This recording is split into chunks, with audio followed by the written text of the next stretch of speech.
ta teď na mě kouká, sledí ani nedutá. Je tu se mnou velká mucha, je tak trochu mrzutá. Sedí mucha u pekáče, sedí hledí na koláče. Je to smutné, je to k pláči, moucha už je na koláči. Tenhle koláč, ten je hněčí, sosákem ho však už měkčí, aby se dal dobře jíst. A jakže to jen ta moucha dělá? Plive sliny trávicí, plive je ze svého těla, jako každá jiná moucha, už to má tak tradici. Chvíli počká, až to znikne, čeká hlavně ve dne. V noci ony nevidí, komárům to závidí. Pak tu svoji kaši líže, když se podíváte na ní blíže. Je to prase, to je síla, jak své zvratky z chutí sbírá. To si pak hned uvědomíš, jaká svinstva plní jen. Již téhle špíně není rovno, předtím nějaký hovno.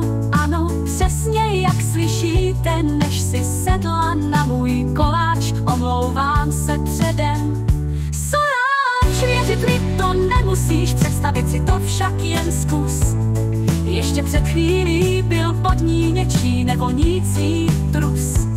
A teď ti sedí na koláči tenhle létající hnus, který nemá špetku vkusu, dá si předtím kousek trusu, jen tak na chuť naculání. Pak se tobě tu prohání, po tvém jídle veselé, no teď se tváříš kyselé.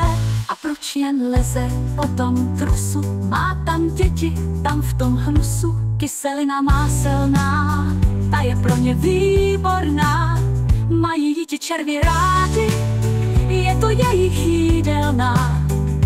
Takže moucho moje milá, teď se rozluč se životem.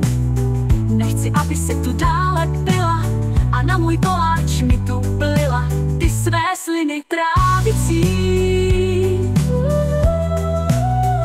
Sundám botu, že ji plácnu, udělám z ní jenom hmotu, nejsem tady pro žebrotu. Tak jdu na to, už jsem bosý, ale co to ona prosí?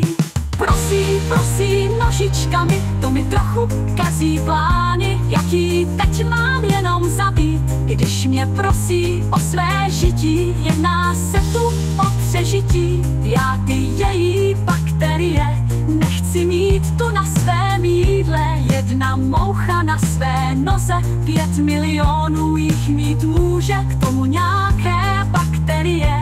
Heliko, což je velké riziko, prý žaludeční vředy tvoří, jak zjistili to vědci v laboratoři.